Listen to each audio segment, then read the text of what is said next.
Okay. You can actually earn money here. Solitaire cash rewards. All right, all right, all right. We are here on this good Sunday afternoon. Welcome to another edition of Nerdcamp Sports. I'm your boy R&B in the place to be, and I always got my co-host with me, Mr. Mike Will, did the production. And hold on. Did Raj change it? He changed his name? StreamYard Diaz. Absolutely. All right. Because what happened last week? But we'll get to that. StreamYard Diaz. And then we also got Coach Will in the house. We gonna start with a topic that happened over in the WNBA last night. Coach Mitch Johnson gets ejected from a game and escorted off of the floor by police. You want to give us a little bit more coverage on this one, Coach? So again, I'm trying to keep it as brief as I can on a complicated situation, but there was a loose ball foul situation that Coach Johnson of the Chicago Sky felt like should not have gone against Angel Reese. Replay shows that she actually did not intentionally, to me, in my opinion, but she made contact with the girl's face. She slapped her a little bit. You know what I mean? Coach kind of went off the rails a little bit, and some people, multiple different people in multiple titles stepped into the situation. He was obviously, back and forth with the refs if we're talking about, what he felt like was a call that went against his team. But he was, going back and forth with the refs when his assistant coaches tried to, calm him down. Not that he was going back and forth with them, but they weren't able to bring him back down into that space. And, even the refs had to walk away from the situation. I felt like it was, a complicated situation to sit there and observe. And I feel like it's, a lot to kind of unpack there. But from what I felt about it, what I saw from it, first, I'm going to start with, Coach got to own his shit. He, as a person that's, found myself in that space, in that place where, I don't realize and I'm doing a little too much right now. According to what's going on right now in the situation we find ourselves in, sometimes you got to bring yourself back down. He failed to do so. Looked like something triggered him to me that didn't have nothing to do with basketball. You know what I mean? I'll be honest about that. But he still got to take his ownership, of, his actions and words in that situation. Having said that, for me, it was interesting and I felt good about seeing it looked like it was a lot of people kind of trying to protect him in that space. Even with the police getting involved, it didn't look like they were trying to, be combative with him. It looked like when the refs were moving themselves from the situation, his assistant coaches, both male and female, trying to intervene and again, not being able to necessarily bring him back down. He's, really, really excited, agitated in this moment. Even the police that stepped in and intervened and walked him off the court, they weren't combative with him. It felt like everybody was just kind of there to understand that, what, we get it. He's really upset about this. Let's try to, it didn't become a tense, well, let me correct myself because it was obviously a tense situation. It didn't become combative beyond him being upset about the call that his team didn't get.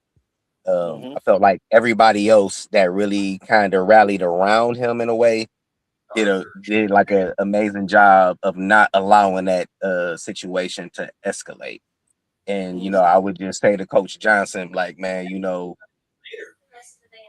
sometimes it irritates me when people say like, playing in the NFL, playing in the NBA, playing in the WNBA, coaching, it's a privilege. Like, to a degree, I understand what they're saying, but people work really hard for it. You know what I mean? It's not anything that's given to them, but it is a privilege also. And I would just hope that he understands that as a black man, if nothing else, we don't get to do the stuff that Gino Oriemba, went off on Dawn Staley a couple months ago, right? It was upset with her and this, that, and the other, and blah, blah, blah. And he did get some blowback from it. Like, you know what I mean? Over some dumb shit, too. Don't get me wrong. But we don't get to do what they get to do, whether we like it or not. You know what I mean? And I'm glad for him that it was people in that situation with him that did their best to not let it escalate beyond, you know what I mean, where it went. That's Yeah. That's true. I totally agree with everything that Will said, because you got to keep this in mind. He's in the WNBA. He's a head coach in the WNBA, right? One of the head coaches in the WNBA. He's also in Atlanta, right? So we know that's like the mecca of blacks. The new chocolate city. The new chocolate city, exactly. Which is also something that plays a factor because of all the people that you see around him, the coaches, the assistant coaches, the staff that's there, even the police officers. You know what I'm saying? All black, pretty much. I think there's probably one or two coaching staff that's not black. But I say all that to say, there was a lot of females around him. You know what I'm saying? A lot of women around him as well, and this guy, I don't know how tall he is, but he looks over 6 feet tall. He looks taller than everybody there. So it can be kind of like a little bit intimidating. I'm not saying that it should be, but let's just call it for what it is. You know what I'm saying? Especially around women. And he pretty much did exactly what I would do. He got upset and he went to the top and he pretty much lost his mind. He pretty much started going in a place where he wasn't still on the court anymore. But I'm glad that he was able to get calmed down and escorted off the court in a proper way instead of being in handcuffs or, anything violent happening, stuff like that. Because that could have led to a bigger story. And that could have led to something that could have triggered a lot of people, including myself. Because I've been in situations where I'm around people and I don't feel like they're hearing what I'm saying or understanding what I'm saying. And I'm trying to get my point across. And it just goes left. But for a person that's been an advocate for mental health and worked in a behavioral health field for almost 5 years now, I can honestly say I've been able to get better at that and do better at that. So I think that he just needs to just take a step back and look and see what he did during that moment, watch those videos and say, okay, I need to do better because I got to be a better leader for not only myself, but also my team, and I think that's the way they should approach it. Hopefully the WNBA don't try to suspend him. No, I don't want none of that. I just want him to reflect because like you guys mentioned, Gino pretty much did the same thing with Don Staley. And I didn't think that Dawn deserved that, and I still think that apology was kind of weak from Gino, but that's my opinion.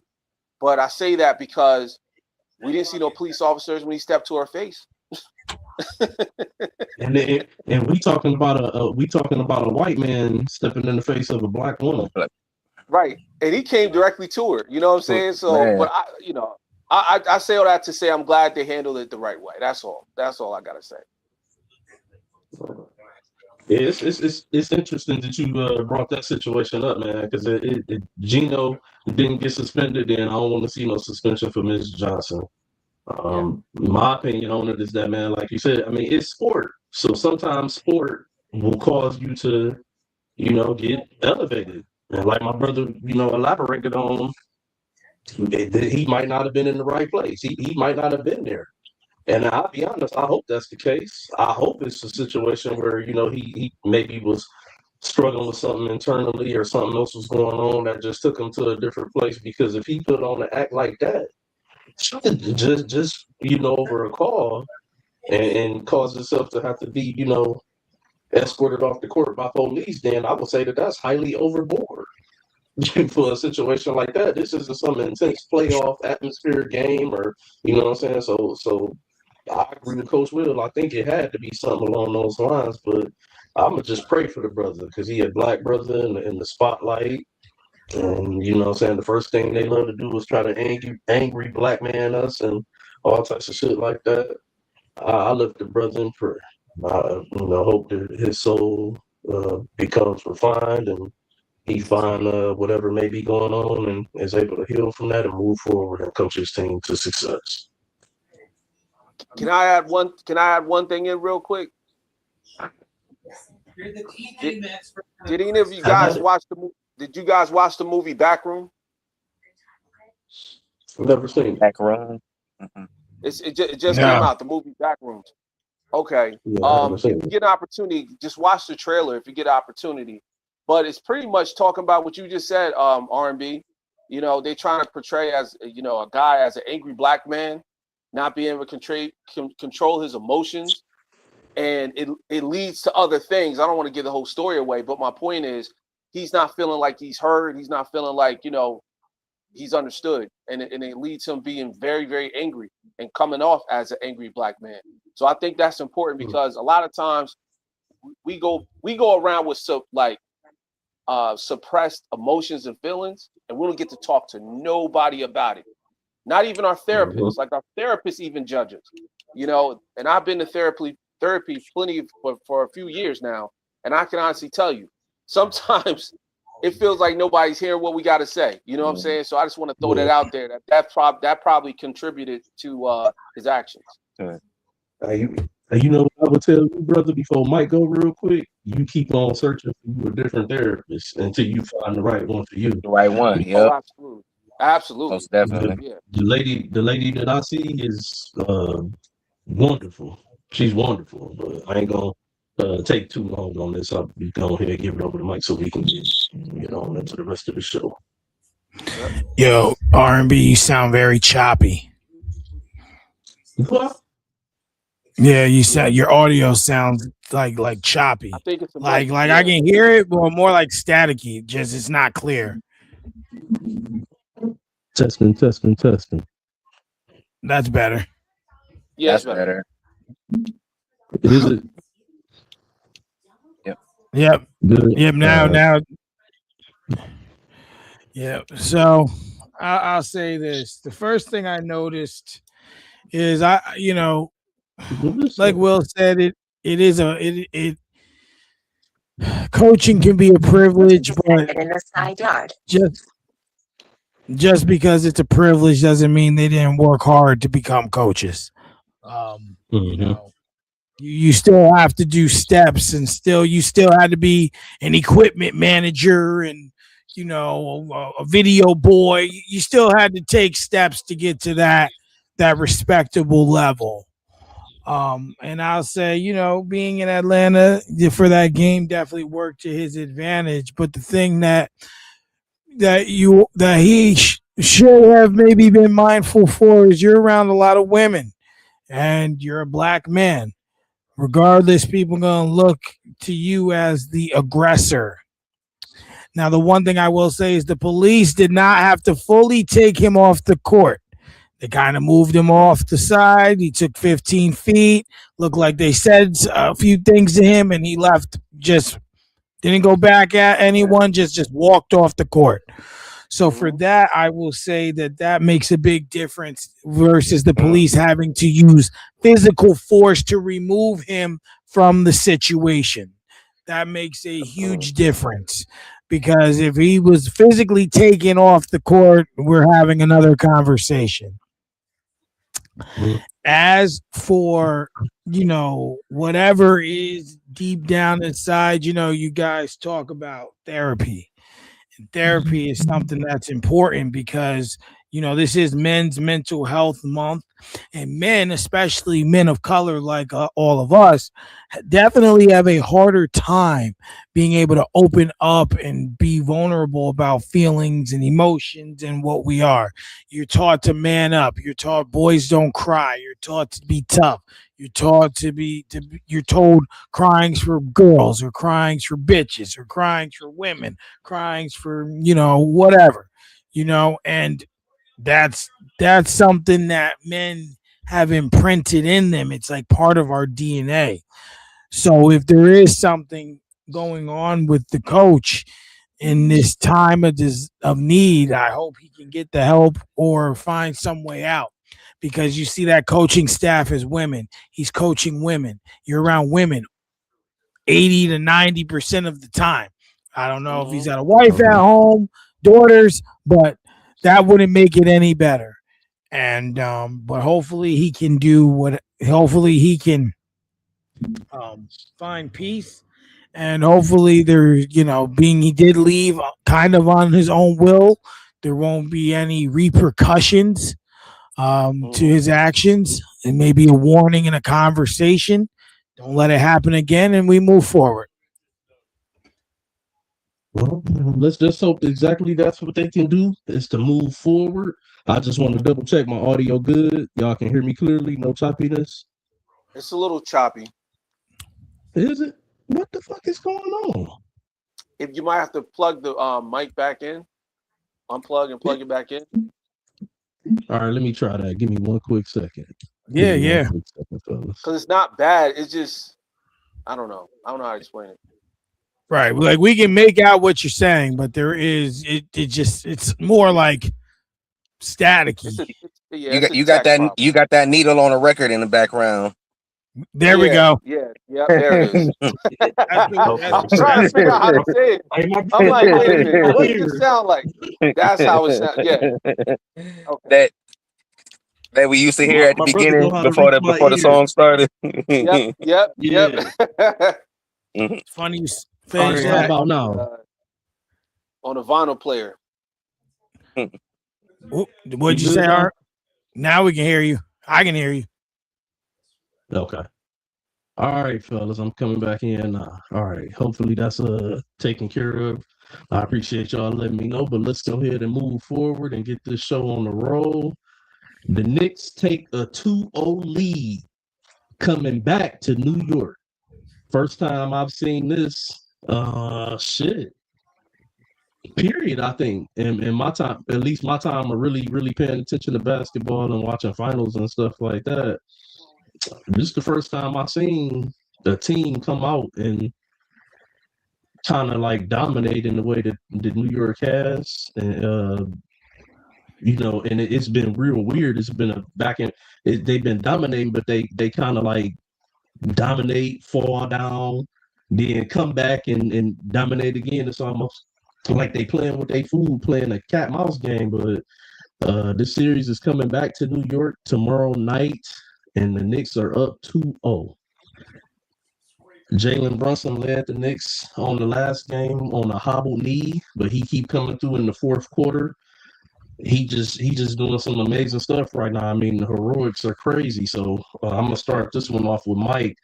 I want to know what you think about Jalen Brunson, man, and how he been playing in the fourth quarter of these finals, most notably the last game on a hobbled knee. Jalen Brunson. A couple weeks ago, there was a question that was asked: if the Knicks win the championship, will he be the greatest Knick ever? And I say that to say the answer to that is still no. But he will be the greatest Knick of this generation. Greatest Knick ever. Think about that. Let's just ever like Mike, we I'll let you finish, but we grew up in New York. We know we don't have that many legends here in the Knicks uniform. Well, I understand that, but it's like, to me, in order to be the greatest ever of a team, you have to qualify to be one of the greatest players of all time. That would make him a top 30 player of all time. Right or wrong? I wholly disagree with that. I can't agree with that. You can be the greatest player in an organization's history and not be one of the 30 best players that ever played basketball. You can be the greatest player in an organization's history and not be one of the 100 best players in NBA history. Name me a Bobcat or a Hornet or whatever that the Charlotte iteration is that made their bones in that, you know what I'm saying? And technically, Chris Paul don't count because his stats go to New Orleans, not Charlotte. So name me, and I love me some Larry Johnson. I love me some Alonzo Mourning.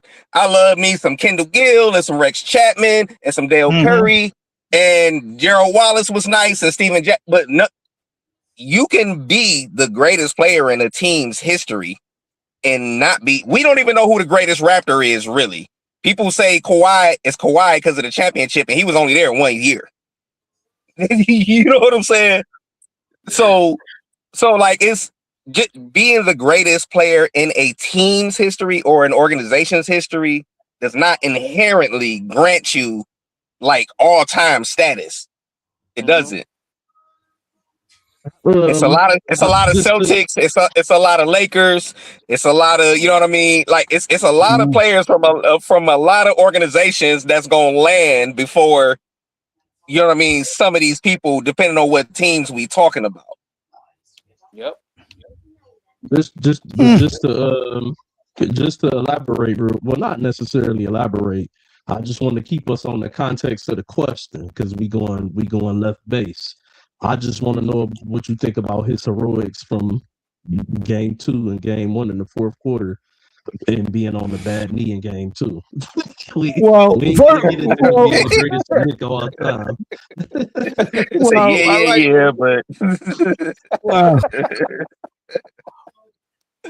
Well, what I'll say is this, like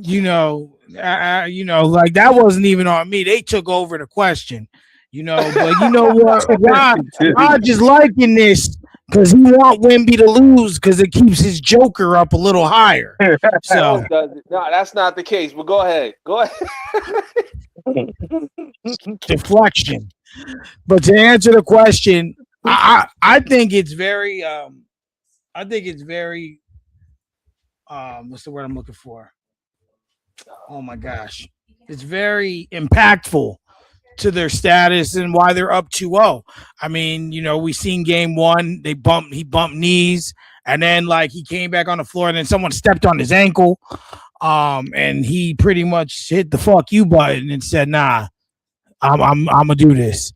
And they definitely he definitely has stepped up when it's mattered. He's definitely playing, all world, all elite, whatever you want to call it. As for game 2, I think he's got the focus because, at this point he understands that winning those 2 games in San Antonio was big. Because I'm going to tell you this, and we can talk about this, another subject on what I'm about to say later. But what I'm going to tell you is this is it's going to be hard for San Antonio to win 1, let alone 2 in MSG. But it'll be hard for them to win 2 in 1, let alone 2 in MSG. So I think he's playing great ball. He's finding ways to score. Excuse me. And they're definitely, him and Cat are definitely riding. They're definitely playing well together in order to get the wins. Even. Okay, for sure. I hear you there. I hear you. He, like I say, he definitely been coming up big in crunch time. Probably not shooting the ball at the most efficient clip right now, like we used to seeing him, but overall, he's doing what it takes to win the games, especially in the fourth quarter. So, Raj, what I want to know from you is Jalen Brunson right now, or has he played himself right now into a top 5 player in the NBA? Top, you mean currently? Top 5? Currently. What we're seeing right now, has he played himself into a top 5 player in the NBA? Let's say they go on to win this championship, which we all, I think, probably thinking they might do, that they're 2-0 and won the first 2 games in San Antonio. You know what I'm saying? This is a perfect opportunity for them to really put this series away, even if they lose 1 of the next 2. What do you say to that? Do you think he's played himself into top 5 conversation? I think he definitely put himself in top 5 conversation, simply because he got the Knicks this far with his leadership. He got the Knicks this far in taking a pay cut, and building a team that pretty much is catered around him. But I will say this, and this is a hot take, but it's not over, guys. You got to win all 4. You got to win all 4. Yeah. And I know I don't think anybody said it was over for sure.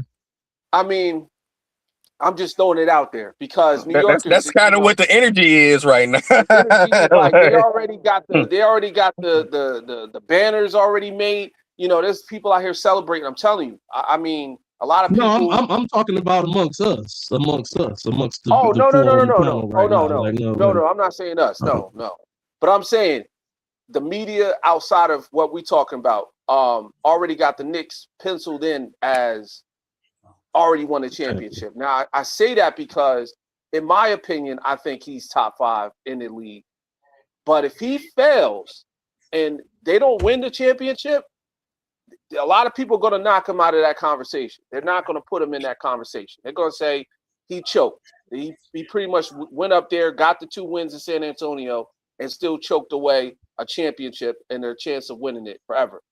So with that being said, we'll see. We'll see what happens. You know, I think he played okay these past 2 games. He haven't played exceptional like he did the rest of this 13-game win streak, but he played okay. I think Cat pretty much put himself in a bigger conversation. If he's not top 10, he's definitely top 15. That is Cat. So I think that's something to really take a look at and see what we think about that.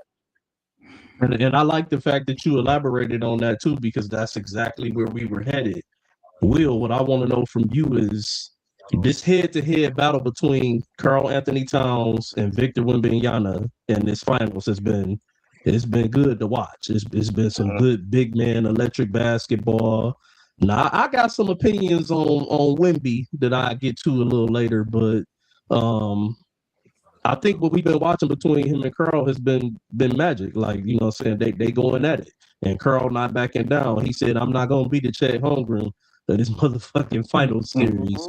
You know what I'm saying? I'm gonna make you work hard for it, and I'm gonna battle you. I want to know what you think about what we've been seeing between Cat and Wemby going back and forth at each other and battling as 2 bigs in this series so far. In regards to Cat, I'm gonna tie this into the conversation and the question that you asked Raj. You know what I'm saying? About Jalen Brunson. A lot of times, way more often than not, these conversations be premature. We ask these questions and had these conversations way before we should be asking these questions and have. I'm not gonna say asking the questions, but really trying to have a serious conversation. So when you ask the question about is Brunson, you know what I mean, the greatest Nick if he win the championship again, and then it's like, well, the series not over. So if he do lose the series, then it's so you know what I'm saying? Like if that's even still up for conversation, then no, he's not going to be the greatest Nick. You know what I'm saying? Even if he wins this series. Because to me, and as much as I don't fuck with the Knicks, but if you're gonna be the greatest Nick, it's gotta be like indisputable. Like no conversation, no question. And I feel like with the Knicks, there's conversation with that. Whether it's Ewan, whether it's Clyde, whether it's Willis Reed, for all these different reasons. You know what I'm saying? And you know, for me too, part of my memory of the Knicks, even though I was never a Knicks fan, like I put somebody like a Charles Oakley high on that list because he was there so long, and even though they never won a championship, they won so much. So he got it. Jalen Brunson, it's not like for me, it's just not a foregone conclusion that he win his championship. He's the greatest Knick of all time, much less one of the greatest Knicks of all time. And I'm gonna take that to Cat. Cat is. We've always known that Cat was one of the most skilled, not just one of the most skilled bigs in the NBA, but one of the most skilled players in the NBA. And he was held to a high standard, and justifiably so. But I am of the belief that it's not just up to the player to figure out how to be their best possible self on the court. It's up to the coaches and the general manager and the organization as a whole. You know what I mean? And it took for Mike Brown, somebody who really people had kind of shitted on a lot. Like, you know what I mean? Like, how is he still getting jobs? How is he taking this job with the Knicks? You know what I mean? From somebody who, you know what I mean, people all really like highly regard as a coach. Like, and now he's unlocking Cat in a way that no other coach has done in Cat's whole career. You know what I'm saying?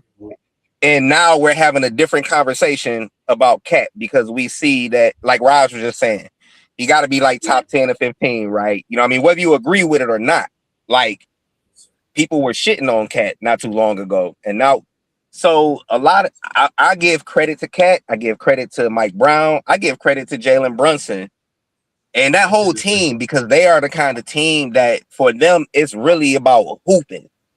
It's really about hooping. Everybody that got paid. They just want to hoop and win. And everybody get their credit. In part because, again, part of what I don't like about the Knicks and New York in general, sorry, fellas, is that you always get more just being a Knick or a Giant or a Jet or a Yankee or I don't know if I want to say the Mets. I don't know if the Mets get, you know what I'm saying? They little brother, you know what I'm saying?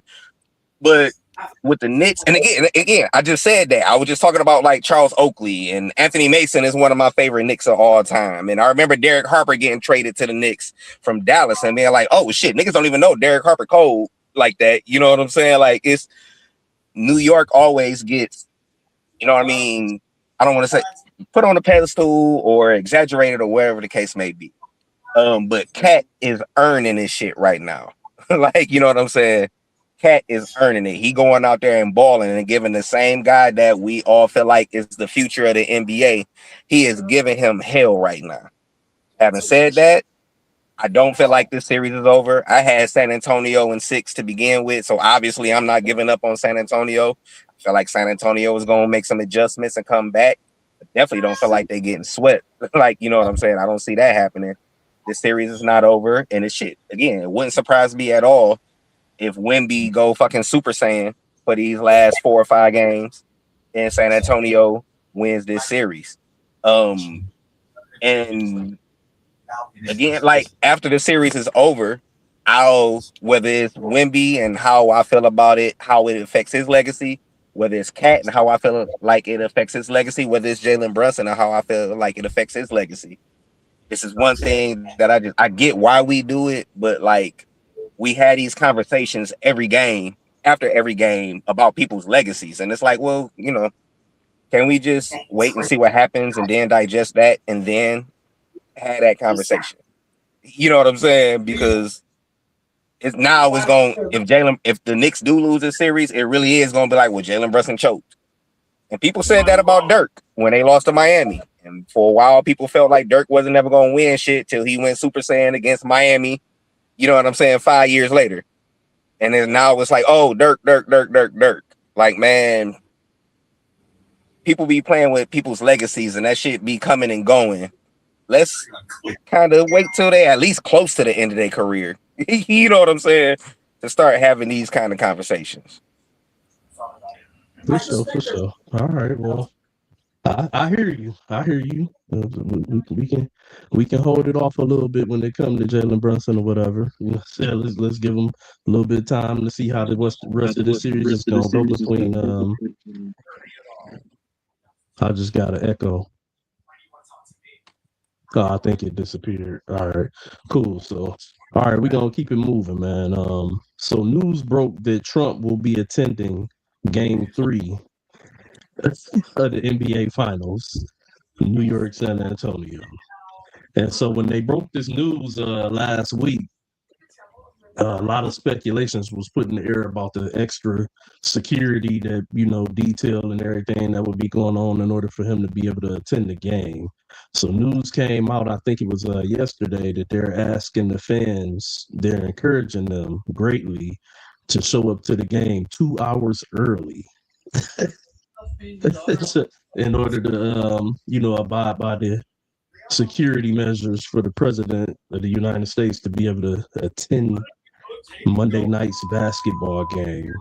I want to know from all three of y'all, and we're going to start with Will on this one and work our way back around. We'll go Will, Raj, Mike.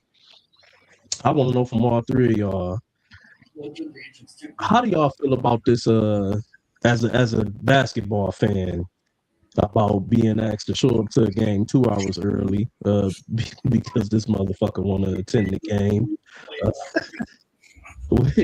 And I also want to know, do you feel like this could be an impact on the game with New York being on this 13-game win streak? They up 2-0. No team has ever come back in the finals from a 2-0 deficit. But That's not true. That's not true. Dallas did. Dallas did against Miami. From a 2-0? Yeah. Oh, no. Miami did against Dallas. I said that wrong. Miami did against Dallas. 2-0. D-Wade and Shaq. 2006. Yeah. Dallas they was were up up 2-0. 2-0. Okay. So they all Yeah. right, bet. So if San Antonio was to come back, then maybe I guess the second team to That'd be come the back second from a team. 2-0 deficit in the NBA Finals. Right. So with that being said, do y'all feel like Trump being at the game tomorrow night? It's in the Garden, 2-0. Do you feel like it's gonna be any impact on this game? And how do you feel about the fans having to show up 2 hours early? I'm gonna say, and I'm gonna keep this short. If you let who is on the sideline affect how you play, you're not ready for the finals. Like, you know what I'm saying? Particularly with the Knicks, because the Knicks always have A-list faces on, you know what I mean, like courtside seats. I don't really think that's gonna matter to them too much. I don't think it's gonna matter to San Antonio too much. I don't think they really give a fuck about Donald Trump. You know what I'm saying? Only way I would see it affect. Only way I, in theory, in my mind, it should affect anybody is if it's going to be some crazy ass security right there on the sideline, which I can't imagine that they're gonna be doing that. He ain't the first president to attend games and shit, and I'm sure that they probably had security measures in place. But he's such a fucking narcissist that he wants it probably to be in the media that he gonna be there. He want everybody to know that he gonna be there. Like Barack Obama went to Bulls games and Knicks games and Cavs games, and you know what I mean. He did all that shit, and it wasn't out there in the media like, hey, you know what I'm saying? I feel like this is you know, not to get all political and shit, but I feel like this is just Donald Trump doing Donald Trump shit, being Donald Trump the way that Donald Trump does Donald Trump. That's all I got for this one.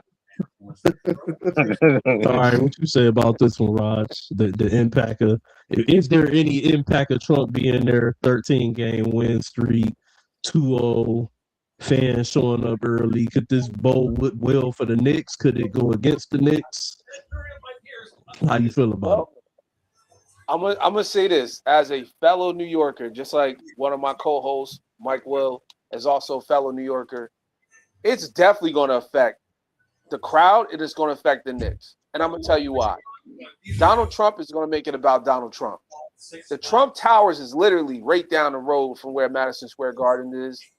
Donald Trump is from Queens, but he's always been in Manhattan 24/7 when he was out before he was even a president.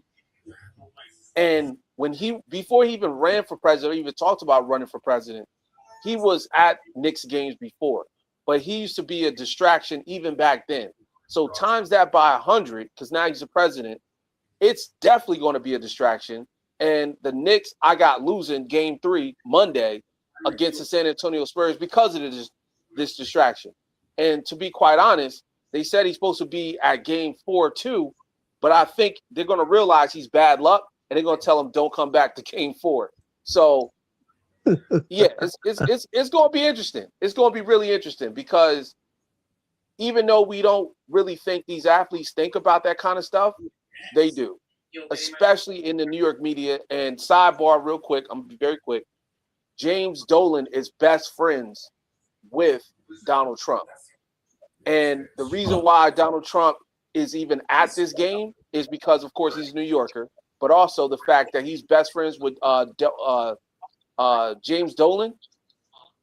If James Dolan show up, I'm definitely guaranteeing that the Spurs are going to win because James Dolan is bad luck. And Mike, you know it. You know it, Mike. He wasn't in San Antonio. I don't know. Was he? No. I would. I mean, as an owner, I would imagine that he was. You know, he kind of stepped. I mean, this is James Dolan. This is James Dolan. I understand what you're saying. This is James Dolan. Yeah. I get it. But I would hope at least. He kind of stepped back. He gave the team, even though he's still the owner, he gave the team to Leon Rose.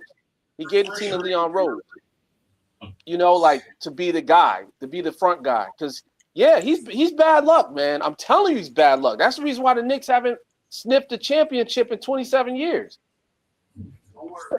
I don't disagree with that. He's a shitty owner. That's what he is. Yeah. Oh yeah, no doubt.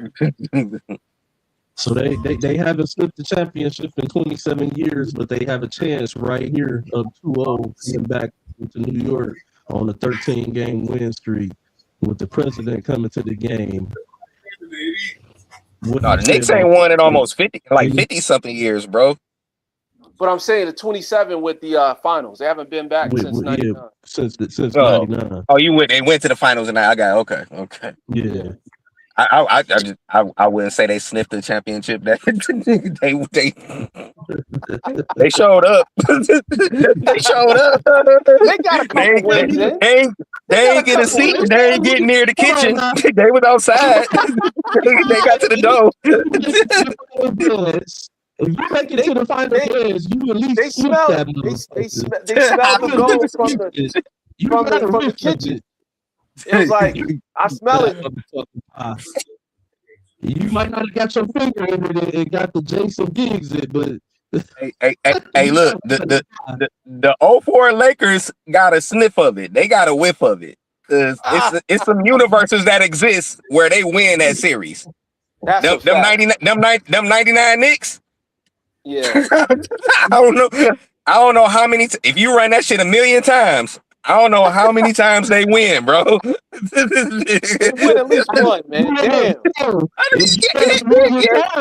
If you run it a million times, I don't even know how many times they get there, but they did get there. I think that's getting there as a whiff. That's a whiff right there.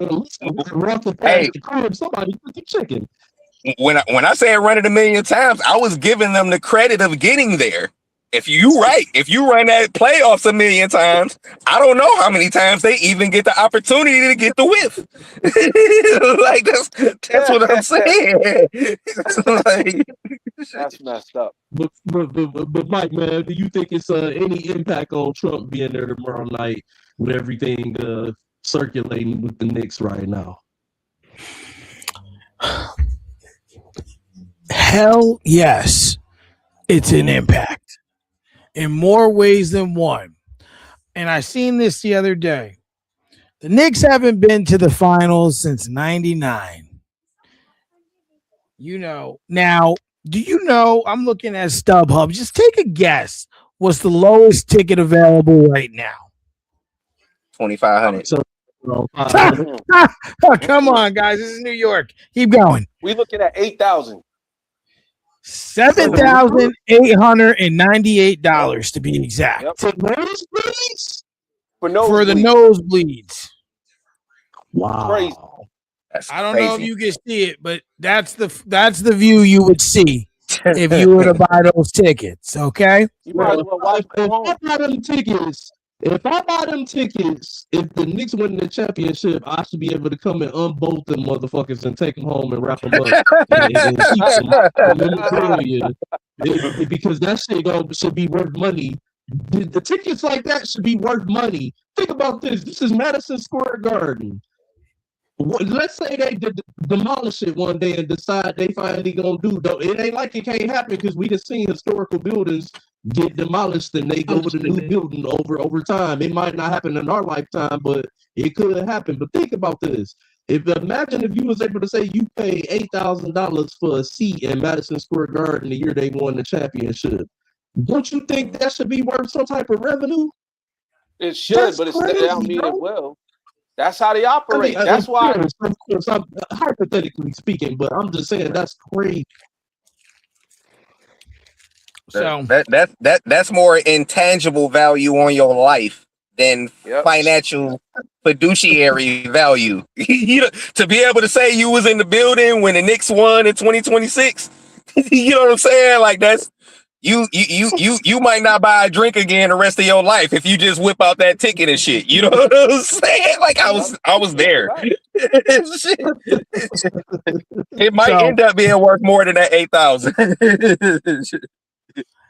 So on top of that, you think about New Yorkers, there are people who are spending their money to go to this game.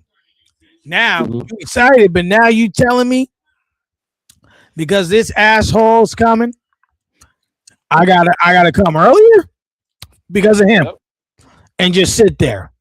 And on top of that, when you go to any stadium, food is expensive, but it's gonna be extra expensive here.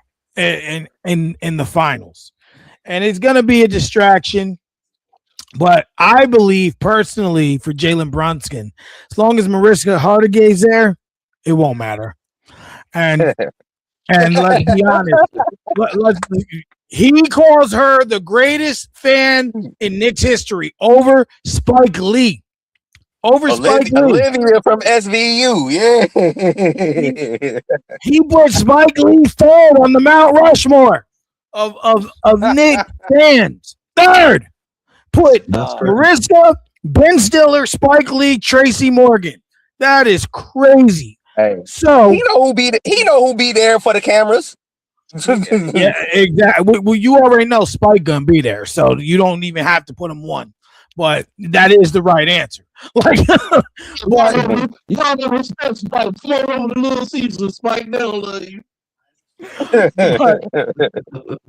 but it's gonna be a distraction, and hopefully not too big. But I will say this: if San Antonio loses tomorrow, it's over. I know you say you got to win 4, but coming back from 3-0, it's never been done. And it could happen, but it ain't never been done. Celtics almost did it a couple years ago, but 3-0, never been done. I would agree with you on that one, but the only reason that I won't is because of the way that this series is gone. New York won both of these first 2 games on the road. And if you know what I'm saying, and not bringing it back, that's the only reason why I feel like if they win tomorrow, it's over. Let me explain something to you. And Raj will understand this because he's probably been there. Mm-hmm. There's a difference in the energy of an event at Madison Square Garden. It's different. Like I've never seen the Knicks, so I can't speak to seeing the Knicks. I've been when Daniel Bryan had the Yes Movement, WrestleMania 30, there was the Road to WrestleMania tour. I was at one of the house shows they had there. The energy in that event versus when I went to SmackDown in Albany 2 years ago, it was different. Mm-hmm. And not just because he was hot at that time, just even the rest of the show, the energy, the fans, and the performers feed off of that. The Knicks being the home team, there is a chance, and this is a hot take. I ain't saying it's going to happen, but there is a chance that San Antonio gets swept based off this energy. It's not me saying like, oh, this is because of that. No, the energy in that arena, you would have to visit it for anything to understand it. It don't have to be basketball. It could be whatever. It could be a boxing match. But the energy in Madison Square Garden is different, and the Knicks are good. And it's been all these years since the Knicks have been to the finals. The Knicks are going to feed off of this. And, like, it ain't over. But I'm telling you this, San Antonio's in trouble. Because for them to get there and win this series, they know they have to win at least one of them in that hostile territory. That's all. Just coming from the perspective of a New Yorker. Like, it's nothing I can explain, but it's hopefully one day you could come here and you could see an event there and feel it because it's different. Real quick. But I can tell you. Yeah, go ahead. I was just gonna say, I'm not disagreeing with you about the energy in the building because I can't speak to having been, you know what I mean, at the Garden. I can't speak on that. But as far as them people who pay $8 to be in the nosebleeds, I don't think they're worried about food prices, and more than likely, they probably voted for Trump. Good point. That's a good point. That is an excellent point. So I don't think I don't think the fans are gonna have an issue. You know what I mean? They're gonna feel like they got to hang out with Trump. You know what I'm saying? At the end of the night, they're gonna be happy to be in the building with them. Look, they're gonna be telling all their boys, "I was at the game with Trump." You know you made it sound like motherfucker that is the nosebleeds. Hey, Shit, you tell somebody you pay $8 for a ticket, they likely to believe that your seats was a lot better than they were. Shit. That's true. Shit. But I will, right, I will so say, I will say this real quick to kind of add on to that. The energy is going to be crazy. Don't get me wrong. It's probably the loudest crowd I've ever experienced in the Garden. But when it comes down to San Antonio, remember the last game they only lost by 1 point, guys. Right. They lost by a 1 point. If Wemby didn't throw it off of Stephon Castle's back, they would have won that game. Well, or Stephon Castle would have been paying attention. I say that's a coin flip game. That game easily could have went one way or the other. That was a coin flip game. The moderator for the day, this is where we gonna go with this one. If y'all remember elaborating on the damn questions that I actually gave y'all instead of hijacking the show, then we could have covered all of that. But we didn't get to do that because y'all didn't highlight on Christmas heroics and cat movie. Y'all highlighted on what y'all want to. So we gonna move on because we got topics that we got to cover, damn it. Now that we talking about energy, the Lakers are in trouble and they dealing with a lot of energy because Austin Reeves wants $239 million of max player money. I'm going to start with Raj on this one. When LeBron needs to be paid, Austin Reeves running this max deal, and the Lakers trying to maximize this window of having Luka on the team right now. Where do you see all of this shit going? Like, it's in total disarray. Like, they got a lot on their plate. They got a lot to take care of. How do you think they're going to solve this? Do you think Austin Reeves will get the money he commanded? Yes. I'm going to tell you why. Because LeBron is 42 years old, or he's going on 42 this season. And Austin Reeves is the co-pilot in the Lakers' success next to Luka. Luka's the pilot. And I don't see them breaking that team up. I don't see them breaking up that tandem. They're going to pay Luka. They're going to pay Austin Reeves whatever he's worth and try to keep him because Luka wants him on the team. And we are now entering the Luka era. I don't know where LeBron goes. I don't know what they do in the Western Conference, but what I do know is that this is Luka's team moving forward. And that's gotta be remembered because Luka will be 26 years old. 26 this season. And he haven't been an MVP. He haven't won any type of title yet. No type of award outside of the Rookie of the Year award. He did make the finals. They did make the finals about 2 seasons ago. However, there's still more to be done with Luka. So Austin Reeves will be a Laker, and they're going to pay him whatever he wants. They're going to back up that Brinks truck. I hear you, man. I hear you. So, with that being said, I'm going to come to Will on this one. If they pay Reeves this $239 million max, we already know Luka's under contract right now. We know that this roster needs to be filled out in order for them to truly contend the way that they want to. They're going to have to get some requisite pieces to put around it. We see how Reeves and Luka played together when LeBron was out, which is why Reeves is commanding this money because he basically put together an all-star caliber season for them.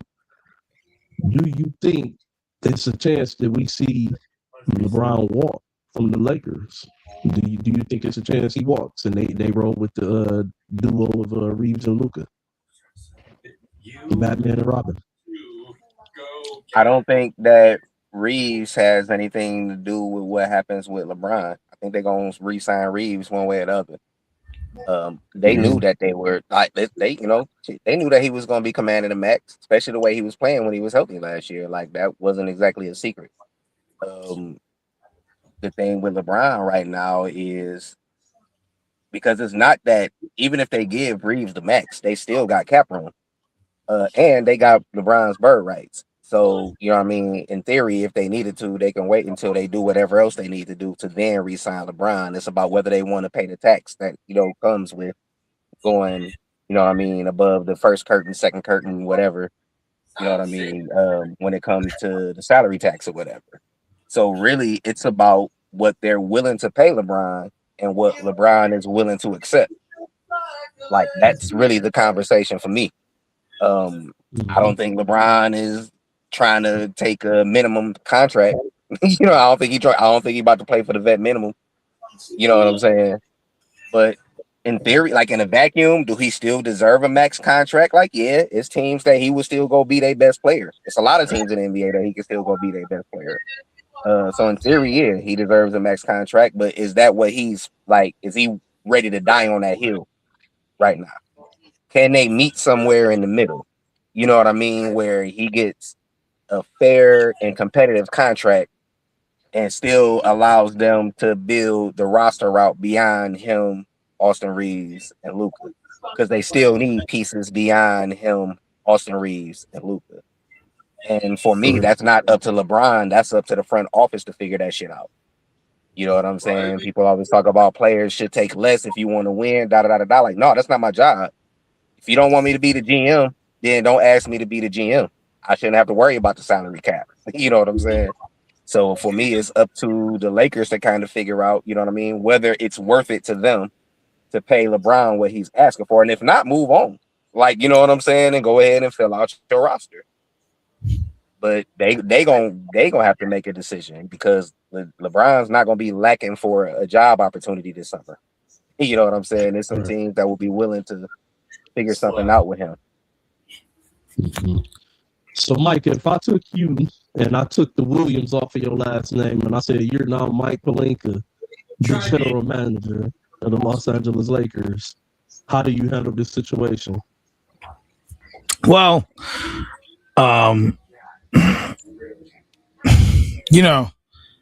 it's interesting. I just want to kind of just elaborate before I answer that on something Will said that caught my attention was about taking discounts. Don't always work. Most times in basketball, it doesn't work. But if the Knicks win it, it worked for the first time that I can recall. So that's something you put on the table or you consider trying to negotiate with a player. If you can get something around them. The other thing is, you can take the risk of a Kawhi situation and have a rental. That was the only time I can recall where you literally traded for a player knowing he probably wasn't going to sign there again, and you won the championship.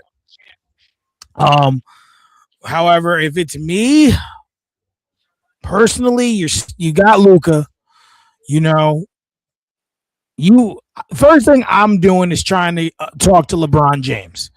I need to know where you're at. I need something because without that piece to the puzzle, he locks you because what else are you going to do? Like, let's say you go out and I don't know. Let's just say you trade for like Giannis. Let's say it's just an example.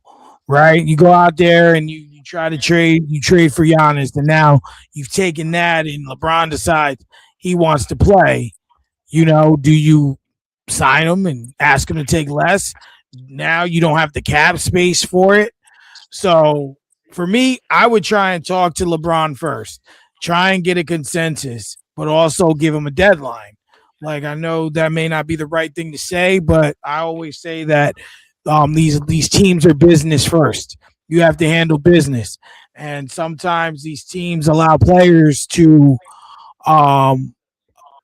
Teams allow players to dictate their life around them, and then they make bad decisions.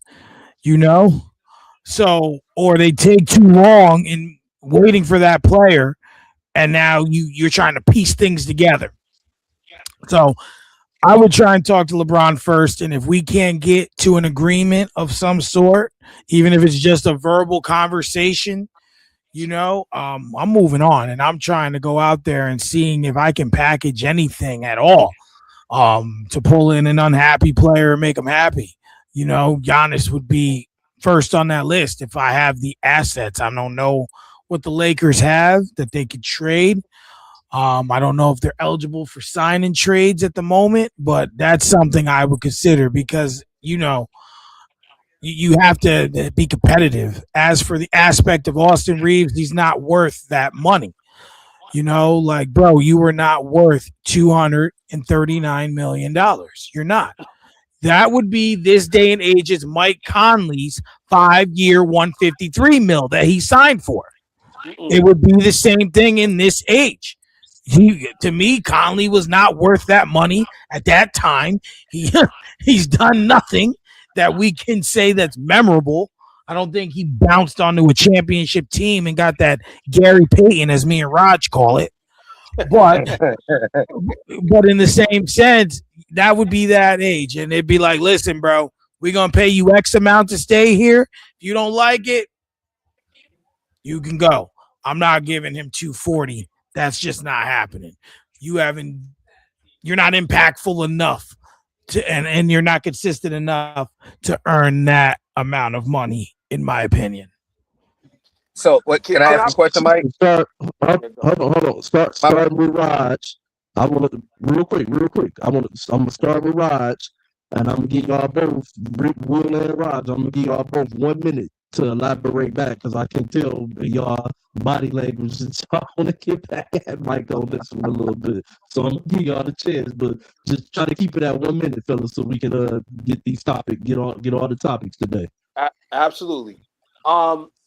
I would say probably 85% of the time I agree with Mike, but I can't agree with Mike on this one. And the reason why is because you are worth whatever someone's willing to pay. If they got the money, damn it, pay that man. I don't care how much it costs.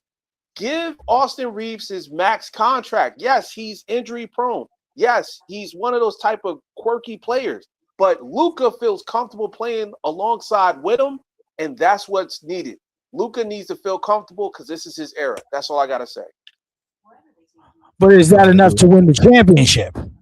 It doesn't matter. You got to try. Hold on. No. It does matter because, listen, and I've used this analogy before, and it may be corny, but Stone Cold Steve Austin said during the Attitude Era, if you ain't here to win the WWE Championship, what you doing here?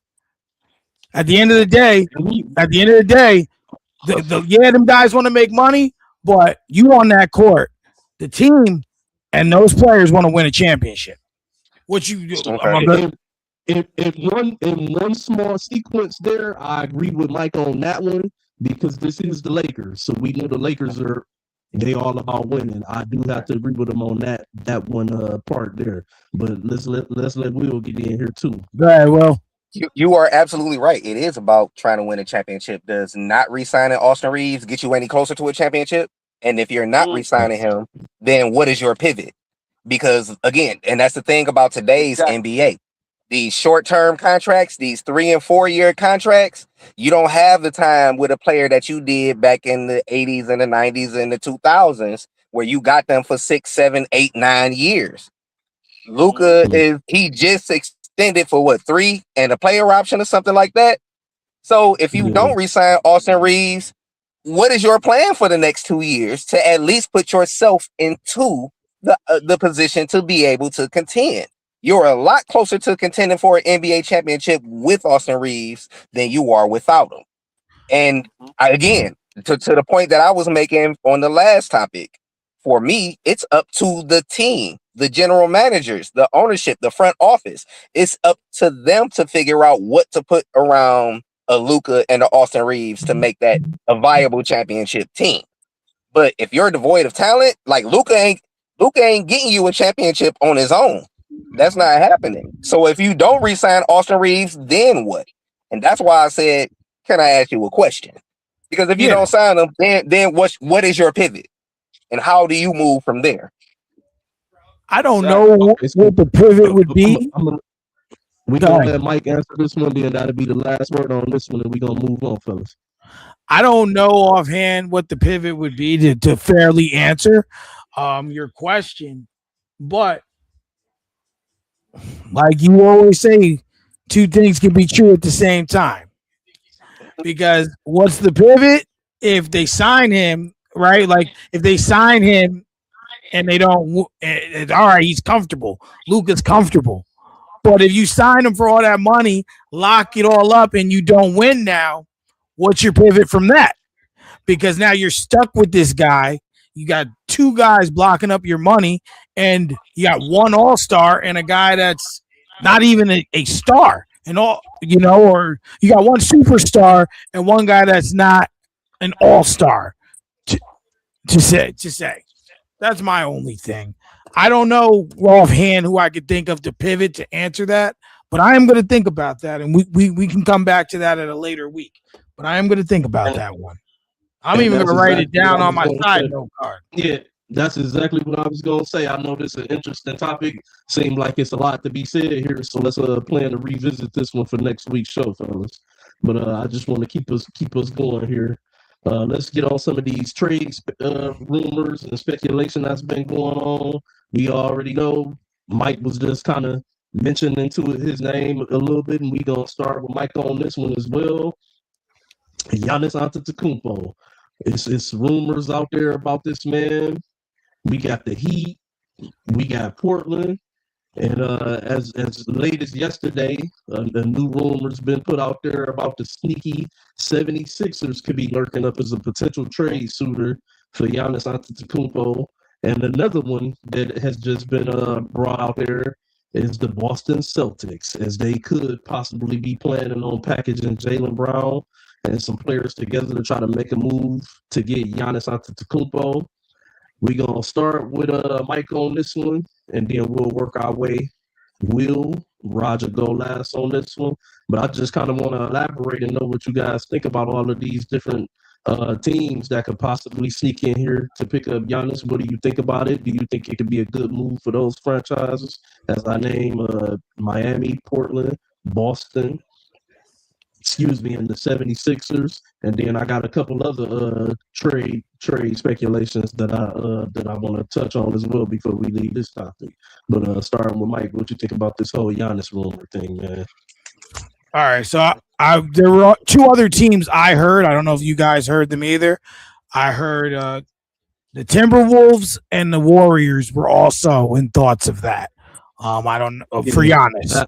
I seen them, but they was like kind of like the low tier. They weren't hot as the other teams, so that's why I ain't mentioning them. But I do got something about them coming up in this the same slot.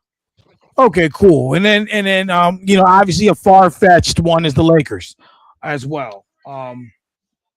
In terms of like Miami, in terms of the four teams you named, though, okay, I'm gonna just give each team like 20 seconds and then just kind of 25 maybe and move on. Miami's always been a destination for people, but right now, what do they have that's gonna help Giannis?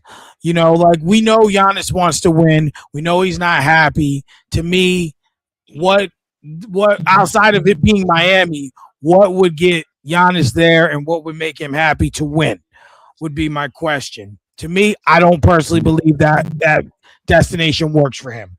Portland. Now, we've seen him and Dame in Milwaukee. We do know that Portland has some pieces, but it's not really a viable location for him. Dame is older. Even though he shot his ass off in that 3-point contest this year, he is coming off the Achilles, right? Is Achilles. Achilles, yeah. So I don't see that personally as a destination. I think it would be a little better than Miami, but I don't think it would work. I don't think it would put them over. Boston, it really comes down to who you're getting rid of, right? I mean, like, there's a lot of pieces there. And is there a package that could have you keep Brown and Tatum? Or is this the opportunity to move one of them?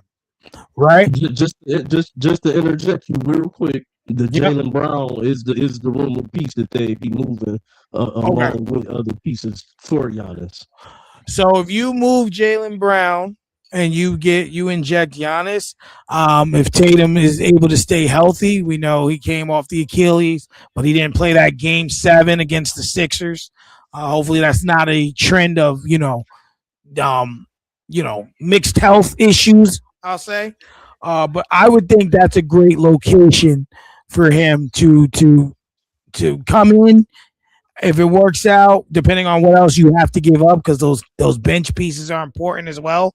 And those role players, I think that'd be a good location for him. And as for the Sixers, Maxey is the future, in my opinion. That's the guy that's really gonna go forward. We know that in order to get Giannis there, you have got to move Embiid, and we know what his injury history is. To me, I mean, it's getting worse. He's getting older. He's probably at the tail end, at least how he looks on the floor. You don't know what you're going to get out of Paul George. Same thing. I mean, he's been in the league a long time and it's overlooked. I don't think the Sixers need to fully rebuild. I don't know if Giannis is the piece that helps them. But out of those four teams, I would think Boston would be the best destination for him, in my opinion. All right, that's interesting. So, kind of elaborate as well. Will, what do you think would be the best spot for him to land out of all of these rumors that we're seeing out here, speculation? Which one kind of perks you up the most that you like to possibly see go down as a basketball fan?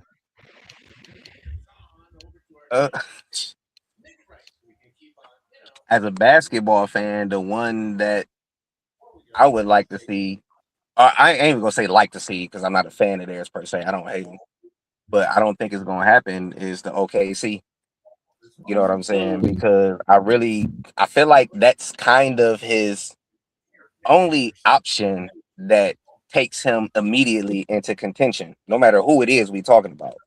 Any of these other teams that we talking about, outside of maybe Boston, you know what I mean, depending on what they have to give up outside of Jaylen Brown, it's still gonna take another move or two. You know what I mean? Whether you talking Miami, Golden State, you know what I mean? If let's say they trade Jimmy or Draymond or whoever, because one of them got to be in that deal to make the math work contract wise. It's still like Steph is 37, 38 years old and coming off of a year with knee injuries and shit like that. So that's a gamble. I don't think the Lakers really have a viable unless Milwaukee was willing to do an Austin Reeves for a Giannis trade. That's about their only way towards that. I don't see that happening. And also the other thing too, which I don't think anybody has touched on yet, is with the new lottery rules, draft picks don't have the value that they used to. You know what I'm saying? Because they flattened out the odds for the most part. So it's not like, so yeah, you can get, fucking Mikal Bridges got the Nets got what 4 or 5 first round picks or some shit from here for him like that for a high level role player. You know what I'm saying? Like it would take 10 of those picks now to get the value for Giannis. Because the draft picks by design at this point don't have the value that they just did, that they are about to have in this draft that's about to happen. You know what I mean? So I would feel like either Milwaukee and like I said, OKC is not happening. They already that's already kind of out there. Like, you know what I mean? OKC ain't really interested or whatever the case may be. Milwaukee making the trade for Jaylen Brown and sending him to Boston is probably his best bet at immediate contention. Again, Philly, only thing that Philly got that Milwaukee probably won't is VJ Edgecombe, which again means that they're gonna have to attach salary, you know what I mean, to that deal just to make the math work. I know Milwaukee don't want Paul George. I know they don't want, you know what I mean. I was about to say fucking Oladipo. I know they don't want Embiid. You know what I mean? Like it's and again, and Miami got the pieces to make the math work, but is Giannis and Bam Adebayo, like, is that getting you a championship? You know what I'm saying? Again, you're a contender, but you're still that don't work. You're a contender, but you still you got a great guard. That's what I'm saying. I don't see a 2011 Miami Heat situation for him. You know what I'm saying? Where it's almost a fast track, or a KD. You know what I mean? And 2016 or 2017, I think that was, or whatever it was. I don't see one of those situations out there for him, in part because, again, the landscape of basketball done changed because of the changes in the CBA with the first apron, second apron, and again, they didn't change, you know what I mean, the nature of the lottery. So I think you're gonna start to see more teams looking for like tangible talent, you know what I mean, that got an upside, you know what I mean, as much as they're looking for future picks. You know what I mean? Because it's hard to get that first pick. And again, depending on what year you're talking about, a first pick don't necessarily guarantee you shit. Every number one pick, you know what I mean, is not Victor Wembanyama or LeBron James. We get some Anthony Bennett's and some, like, you know what I'm saying, and some Michael Olawakandes and whatever the case may be in there. Yeah. First responders. Well, that's definitely a fact, man. I agree with you, what you're saying right there. So with all of these things looming, Real for quick. you, Rod, Real quick, I just want to add to what he just said. Sometimes too, and I don't know if you agree with this, but it's not always about getting the big name piece, but doing the research well enough to find the piece that'll suit your team's chemistry. Yep. That's a fact. Which is why I believe Sam Presti's so good with OKC. I just wanted to throw that in there. I'm sorry. And sometimes you can find a star or a super, like Steph Curry was the 8th pick, which was crazy to me in that draft. Like, you couldn't tell me then that it was 7 motherfuckers better than Steph Curry coming out of college. Kawhi was 12 or 13. Paul George was like 11. Tyrese Maxey was 22 or 23 or some shit like that. Like, I'm not saying that you're more likely to, don't get me wrong, but the really good front offices, they find, you know what I mean, talent throughout the draft, not just, you know what I mean, top 3, top 4, top 5 picks. Absolutely. So I want to let Raj get in here and get his elaboration though. What do you think is going to be the right chemistry for Giannis to possibly fit into in a trade out of all of these rumors and speculation? Well, if I'm Giannis, I'm getting on the phone with my agent and telling him to call OKC. Get me out of Milwaukee, bring me to OKC, throw in some picks if you have to, whatever it is that you got to do, because OKC is in a very particular place. They figured out how to get to the championship last season, right?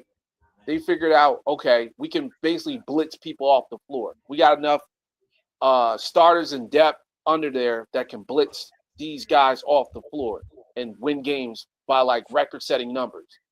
But unfortunately, they're still young. They're very young, right? And Chet Holmgren is not that dude.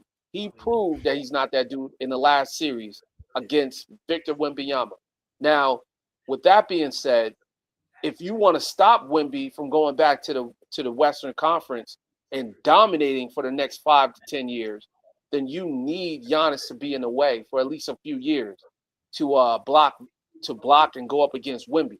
That's the only person that can guard him in the West. So with that being said, I'm getting on the phone and I'm going out to OKC. However, if you can't make that work, the second option I would say is Boston. And the reason why is because you're playing alongside Jason Tatum. Now, is it kind of a clunky fit because both of the guys pretty much play the same position? Yes, I think it is. But I also feel if you move Giannis to like the 5 or move Jason Tatum to the 3, it might work. You just need a few pieces that can fit. You don't need superstars. You know, you keep your Peyton Pritchards of the world.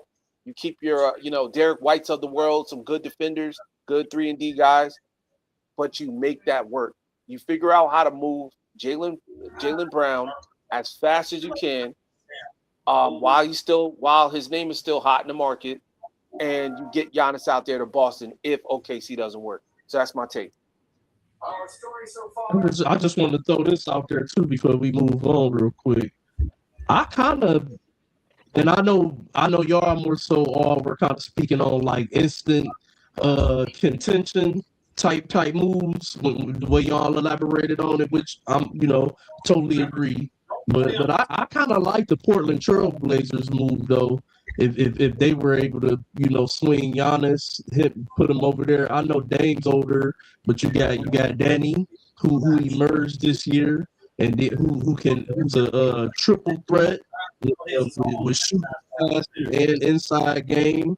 You know what I'm saying? You got some young pieces over there, some young guard pieces that could definitely develop and flourish into something, maybe even well enough to the point to where you could entice somebody else to come over and join. So I just wanted to kind of give a little quick short take on that one, but to move on real quick. I want to real quick. I agree with you basketball wise. I just don't think Giannis trying to go to Portland. Like I think Giannis wants to go. I think he want to be in a bigger market at this point. But basketball wise, basketball wise, I agree with you. Remain to be seen. I guess we're gonna have to just wait and see how it play out. But a rumor that's speculating is that Houston may be looking to move on from Kevin Durant. It's a rumor that he possibly could be traded to the Timberwolves for a package of given his enthusiasm, we probably start with Mike on this one. There's a possibility that the Timberwolves could be looking to make a move to put together a package to trade for Kevin Durant and then bring him over and pair him alongside Ant-Man. And we also looking at Golden State and Houston, not only involved in the KD trade speculation, but also on the back end have been said to look to mortgage their future assets in order to try to get moved up into this first round of this year's draft or retain all-star level talent that could give instant gratification right now. So right now it looks like Houston is either trying to move to get young guard depth with VanVleet coming back off the ACL and keep Kevin Durant, or if they can't be successful at that, they're looking to move Kevin Durant for future assets and maybe a player or two. We're going to start with Mike on this one, though. I want to hear your whole take, though. But don't forget the context, damn it, of Golden State and Kevin Durant with Minnesota. But I know you want to get in on Kevin Durant. But I want to hear your full take. Give me a minute and a half. Everybody get a minute and a half. Okay. Kevin Durant. So they're saying he want. Now I read the other day something that was funny that Kevin Durant said. I don't know if it's true or not, that he chose Houston because he felt they were closer to a championship than San Antonio. I'm glad that was wrong. First and foremost. Second of all, listen, at this point, in terms of them moving on, that's just proof, if that is true, that it isn't working. He's not enough to carry the team by himself. And I mean, there's a Sangoon, he could have played better. Obviously they didn't have VanVleet this season as well, so we have to take that into consideration. But in terms of going, like, listen, bro, my thing is this: you have not done anything. And if you didn't go in cheat code, you would have never won 2 championships. Okay? So, listen, it ain't even got to be long, or it's just funny to me. It's hilarious to me at this point. It's comedy. You went to Brooklyn, you broke Rodgers' heart. And then you made them stick on. Then, and then Ben Simmons got there and you broke Rodgers' heart again. And then you wanted Harden, and then that happened, So now, to me, listen, at this point, it's inevitable. It don't matter what you do. Go back to dad. Go back to your father. Go back to Golden State. If you want to win again, maybe. But we know that this just isn't working. However, if Houston does find a way to make what you're saying work, they're definitely, I don't know if VanVleet gets them over, but they're going to need another piece in order to get past even San Antonio for that matter, let alone just compete in the West. Okay. What about Golden State? The possibility of Golden State making some moves to try to acquire future. Get up into the first round of this draft, or try to get a valuable asset that can give instant benefit right now. There has been always speculation that I've heard recently, and even the past few years about moving other guys, even Draymond Green. I'd rather him move into retirement, but that's not here nor there. But I think that if they believe Steph Curry still has 2 or more good seasons in him, I think it's a good thing to do. To try and rebuild with him still there. But it seems like they're at a crossroad. It's either you have to go all in and get players to where you can compete, or you have to just rebuild. We know that last championship they won. They probably shouldn't have won it, but they did. Like it was really like, how'd this happen? But I think they need to do what's best for their organization. And I think rebuilding, in my opinion, and getting those looking for the future is more important than trying to get with the present, because you don't have anyone that can guard Wemby anyway. All right, so Raj, you know what I'm saying? If you could give me a little deeper elaboration though on what you think this KD Timberwolves trade could look like for KD and Ant playing together, because I think we all kind of focusing on the what we don't like about them versus what it can look like if they were paired together, because that's a big part of this whole topic is the fact that Kevin Durant and Anthony Edwards will be on the same team. And then we talk about Golden State trying to mortgage their future to get an all-star right now, and then Raphael Stone, which is Houston's GM, has said that he's willing to part ways with the picks that he has acquired in the past from the Nets and the Suns, which are notably high on people's list to want and trade value. He's willing to do what it takes to aggressively get into the first round and try to get guard depth. So just kind of elaborate on that, man. What you think this whole layout could look like with these moves that they're trying to make? Well, let's start with the Timberwolves first. Timberwolves, I think they're trying to search and find a way to get whatever they can to get back to the Western Conference Finals. They're not necessarily saying that they're going to contend and actually go to the finals. They just want to get back into that conversation of Western Conference Finals. So with that being said, bringing Kevin Durant on is a step ahead. And the reason I'm saying is because as long as Ant-Man stays healthy, you're going to witness a pretty good offensive side of Minnesota. They're going to be able to put up some crazy numbers. I think they played really good together. They played together during the Team USA time when they went up against, ironically, Wemby and Gobert in the Olympics. And they actually won the gold medal. Now, of course, they got other factors into that, like Steph Curry and LeBron. But I'm saying that because they played pretty much similar to each other, and they complement each other. Also, when it comes down to Golden State, I think Golden State pretty much is just trying to figure out what they can do in Steph Curry's twilight of his career. As you guys know, and this is a sidebar, but I'm going to try to be as quick as possible. Steph Curry was a free agent on the sneaker market. Now he's signed to Ling Ning, some type of like Japanese company or Chinese company. I know it's an Asian company that pretty much gave him $1 billion. Yeah, they gave him $1 billion. Yeah, they gave him $1 billion just to be a spokesperson for this company. I think that was a great business move on Steph Curry's part. So with that being said, Steph Curry's pretty much trying to do the same thing with basketball. He's probably trying to see if he can give one more run in the next 2 seasons. And I think LeBron goes there. That's why I really think he ends up. I think he ends up in Golden State. In fact, there's been reports that he's aggressively recruiting him when it's free agency time, quote unquote, right? And as far as the Rockets, man, you know what? I'll be honest with you. I like the Rockets when they were the Rockets by themselves, not with KD. They don't need KD.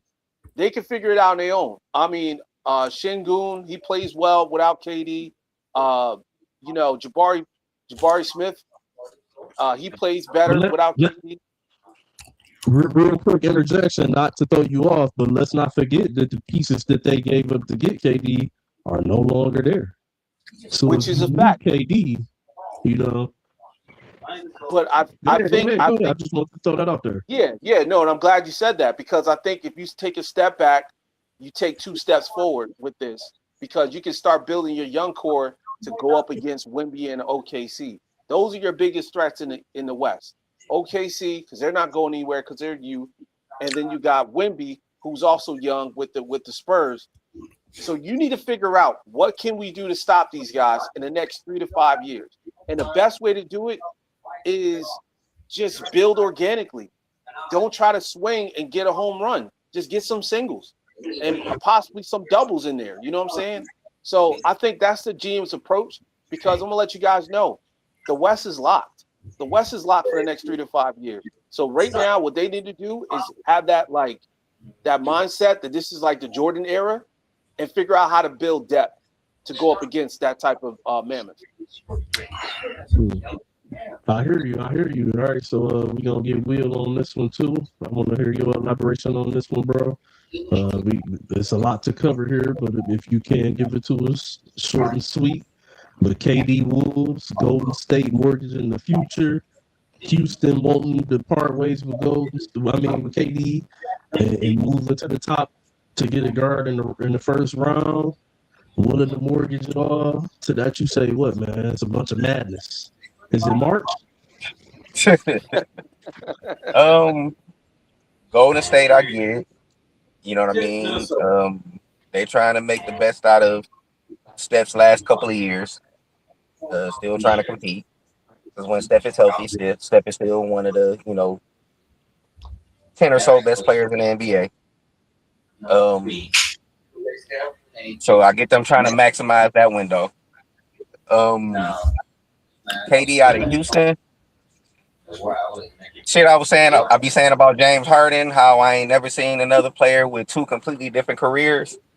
I ain't never seen another player with 2 completely different I don't want to say identities, but everybody love KD on the court, like when it's just pure basketball shit. All his off the court shit, like don't nobody really fuck with him. Like I ain't never seen nobody in that way.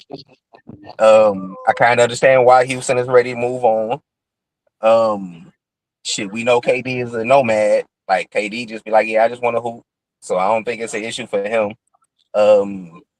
Depending on what Minnesota has to give up to make that move happen, you know what I mean? Like that matters. Well, it's something out. Is it something I'm leaving out? I feel like it was something else that you asked about that I didn't. TV? Is somebody a TV or something, or a radio or something? Probably my TV in the back there. You hearing you? That thing's like on low. Hold on. Go ahead. I'm muted for a second. Go ahead. Right. Oh, and Houston. Shit again. I'm not the Suns and the Nets picks. Yeah, I'm not surprised that they're ready to move on from KD. And like shit, we knew last year this time when Fred Van Fleet, you know what I mean, tore his ACL, that they were in need of a point guard, of a ball handler, of a facilitator. You know what I'm saying? I know he's still under contract next year, but we don't know what he's gonna look like. So and I guess maybe they're not sold on what's his name? Dylan Brooks, right? Yeah. I guess they not sold on him if they out here, you know what I mean, searching for a point guard when they just drafted him 2 years ago at number 8 or 7 or something like that. Yeah. But I guess I feel like he's not the answer. You know what I'm saying? Otherwise they probably wouldn't be out here, you know what I mean, searching. But I gotta shake, fellas. I gotta go ahead and get myself together for work. Well, appreciate you coming in and getting some time. How's the new shift go? The new job going? It's cool. It's easy. It's weird. It's like when I say it's easy, it's gonna sound like like like an oxymoron. It reminds me of when I worked at Juvie, just not as tense and stressful, and a lot more freedom of movement. Okay. But it's kind of chill and laid back. No bullshit. I kind of be bored at work most of the day, and I'm not complaining. So, what time you gotta be in? 3. At 3.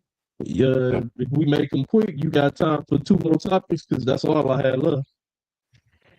Nah, I gotta jump in the shower, and you know what I'm saying. Like I gotta get myself together, and I can't just pull up at 3 because I gotta relieve the person. This brother that came to grace the camera funky. No, I'm just talking. All right, so real quick, then I got a couple more that I'm gonna go over with Mike and Raj, but real quick before you do, real quick. Okay. Everybody got to put their hands in the camera like this, because it's no cheating. But I'm gonna start doing this every week. A quick trivia question. I don't want no cheating. Don't try to go Google it real quick or nothing like that. Real quick. Who was the last MVP in the NBA to play all 82 games? Oh, I don't know.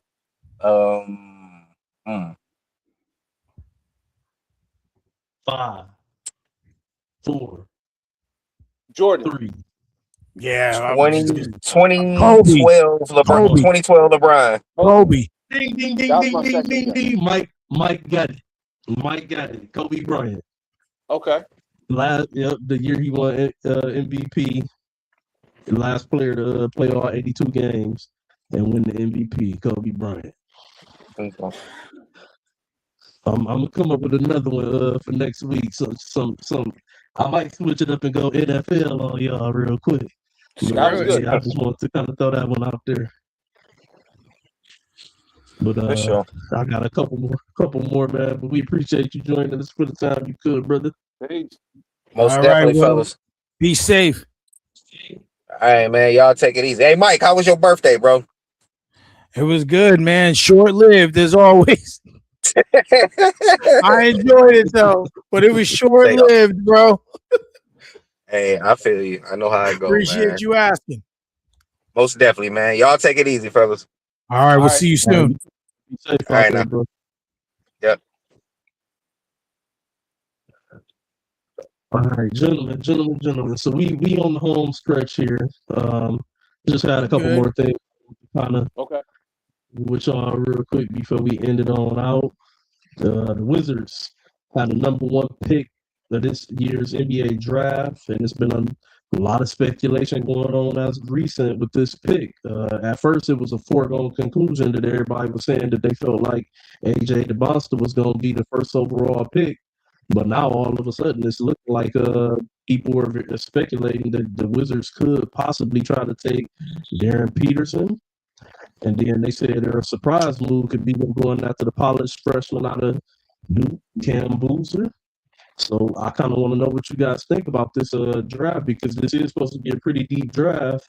And what do you think? Who do you think is going to be the number 1 pick for the Wizards? Who do you think can come in and fit with what they have currently going on? And we can start with Raj on this one. Real quick, I'm gonna be very quick. I would trade that pick with the Utah Jazz. Just go ahead and trade it. Okay. I would draft DeBonta and then give them to what's the name? Give them to Utah, and then in return I would get Darren Peterson. And the reason I'm saying that is because I think he's a great 2 guard. I think he's the closest thing we've seen as far as the way he plays next to Kobe. As far as like the shooting, he's really smooth with his shooting. The only thing that concerns me is his health, because he sat out a few games that was kind of questionable, but he said he took care of that. It was like, I guess it's something to do with quarantine. What is it? What's the weight gain thing? It begins with a Q. Anyway, he stopped. What is it? What is it called? Begins with a C. Excuse me. Don't give me the line. I'm trying to anyway. lose No. Helps you gain muscle mass. Forgot the name of it. Anyway, He stopped taking that because it was my wife said creatine. Yes, creatine. Yeah, yeah. creatine. He stopped taking creatine. He said that because that was giving his body like some type of spasms, like through his whole entire body. So he stopped taking that. So he said he's healthy. GMs say, they're saying that he's healthy. So I would do that. I would draft the Bonsa, trade him for Peterson, and end up with Peterson with the Washington Wizards, and let the Bonsa go back, quote unquote, home to Utah, because that's where he played college. What you think, Mike? So I don't know college players enough to really formally answer that question properly. So I'm just going to say this. I believe that the Wizards have pieces right now that are very valuable, and I use them on 2K, so I'm kind of using that as a barrier to kind of, just to understand. But I would say that for them,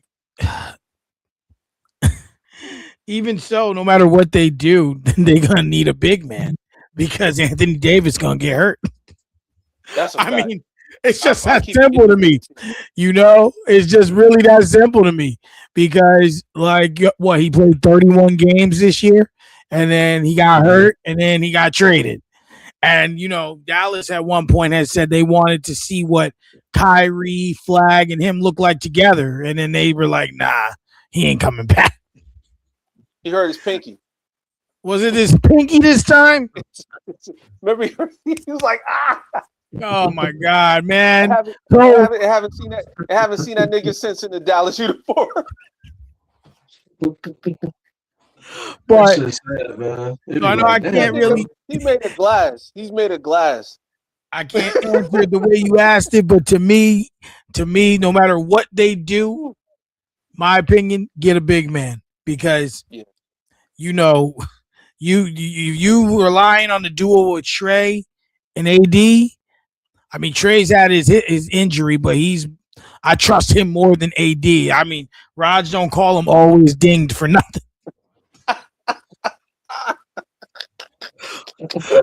Always damaged. Always dinged. Almost done. Whatever you want to put for AD. Well, we gonna keep it moving because we know who was done, and now we think that it's a possibility that he may be almost done because he may be coming back. Mike, you think Aaron Donald gonna make a return to the NFL to play next to Myles Garrett this season? Woo! Let me tell you. First of all, this is way off topic, but I was looking him up the other day because someone had asked me how I was having a conversation. Someone asked me how old he was when I was talking to my friends at work, and I'm like, I don't know. And then, when you look up someone else, it says like their spouse, and you can look. I looked at his wife; she is smoking hot. Just for the record, just had to put that. You know what? That had nothing to do. That had nothing to do with it. Respectfully, because he want to go to the doghouse this afternoon. Oh, no, she's outside in the car. I'm not talking about Mike's wife. I'm talking about Aaron Donald. Oh, that's what I'm saying. That's what I'm saying. Oh man. Yeah. So I think that if that happens, just if you think about it, you kind of are kind of going in that direction. Personally, do I think he's going to do it? Yes, I do. I wouldn't be surprised if he didn't, but personally, I think he will.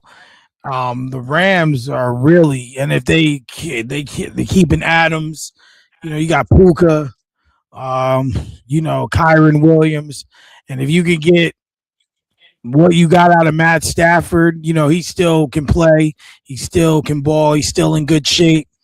To me, I know this ain't our NFL preview, but damn it, the Rams are a favorite to win the damn Super Bowl without him.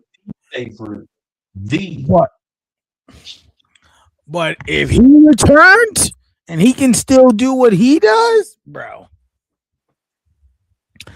no one in the NFC might as well show up.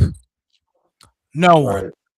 And if there's no one, I mean, because there were so many games, and when I'm looking at the offensive side, right, the all like, and you just like in awe.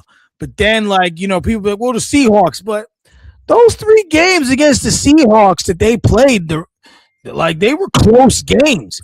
There wasn't a point where the Seahawks blew the Rams out in those 3 matchups, regular season and playoffs. Like they were competitive, entertaining games. So Aaron Donald could be that one little switch that can make Sam Donald go to factory reset. And we see Jets Sam Darnold. Facts. So, Facts. Raj, what you think about this? Do you think Aaron Donald? Do you think he still have it if he came back, or do you think it's a possibility that he may be serious about making a comeback? I think he's very serious, and I would love to see that happen for him to get another opportunity to win, because you know, he's in great shape. I watched a few of his Instagram posts and stuff like that, and he's still working out. He's still in great shape, and I would love to see how great they can be out there in the NFC with all the weapons that they got. I want to see it. I want to see it. I want to see Aaron Donald come back because he's one of the best on the defense, and he's one of the best ever, man. So shout out to him. Hopefully he makes that decision for just giving it one more go and come back this year. All right, that's what's up, man. So we just got one more thing to cover, which is actually going to be a revisit. Damn, I'm sad that Will can't be here for this one because I kind of wanted to hear his thoughts on it too. But last week we all know that Brother Raj had some technical difficulties going on, and he wasn't able to fully participate in the show. And I really wanted to hear your take on this subject that me and Will talked about last week. It was a viral video that had came out from the podcast that Rich Paul does with Max Kellerman. And they had, who was that they had on there? I can't remember who the guest was that was on there, but they were having a discussion about, you know, Jordan, and you know how this shit goes, the same old. Anyway, Rich Paul had basically made a statement that if you unplug Scottie Pippen from the Chicago Bulls, then Jordan never wins a championship, or that he's on 6 instead of 6-0. Yeah. I just kind of wanted to hear what you had to. I don't know if you've seen the clip or anything like that, or had a chance to look at it. I heard a little bit of it. I've watched it. I don't really listen to Rich Paul. I love Max Kellerman. I think he's a great media mind. But I hate the fact that he partnered with Rich Paul, because Rich Paul is so what's the word I'm looking for? Bias. He's so biased. Yeah, that's a good word. He's so biased towards LeBron that it's almost sickening. He can't hide it. Yeah, he can't even hide it. And if he says anything against LeBron, it will sound like something completely foreign. And I say that because, I mean, look, let's be honest. If you take one piece of any team, it changes everything when it comes down to winning championship. However, you never saw Jordan. You never saw Jordan win without Pippen, and you never seen Pippen win without Jordan when it comes down to NBA championships. You never seen it.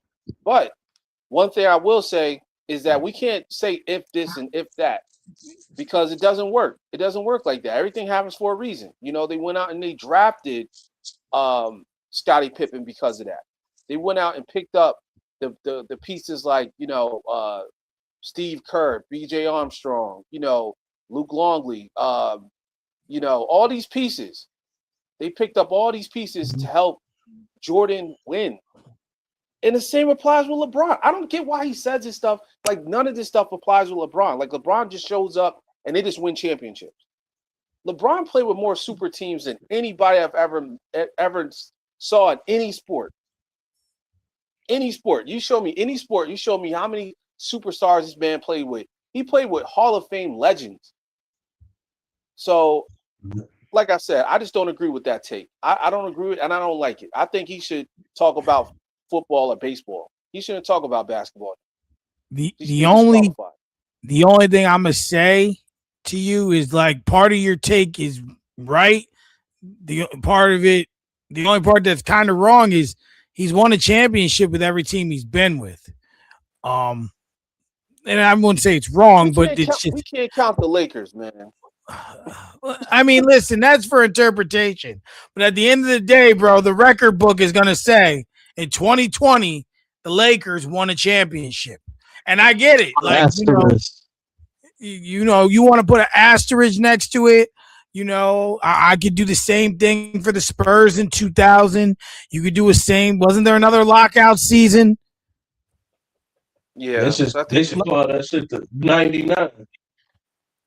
No, but it wasn't there. There was another season between. See, hold on. This is the difference, though. When the Spurs in New York went to the finals in '99, yes, it was a lockout season, but they still played 52 games. Exactly. So most would deem that as at least respectable. It was only 52 games, but it was 52 games, and it was a 52-game season. It was not a 4-month hiatus. And they played in arenas. They didn't play at Disney World. It was not a 4-month hiatus before these motherfuckers decided, okay, they get back on the court, and I respect it as a tournament. I say it's a tournament. I'm a Laker fan. Look at the Kobe stuff in the background. I'm a Laker guy, but it was a tournament title. That's all I could really see it as. A tournament. They played at Disney World. That shit was not an NBA championship, man. It's an asterisk next to that one for me. I'm sorry, bro. I'm sorry. Well, regardless of LeBron James just so happens to be the superstar that faces some of the most obscene situations and stuff that we have to witness with our own eyes. But damn it happened, and it is what it is, and we have a right to have an opinion of what we see. These motherfuckers was off for 4 months. Regardless of that, bro, and you ain't gonna like how I'm gonna say this, that's irrelevant. Because when you no, listen, just listen to me. Listen to me why it's irrelevant.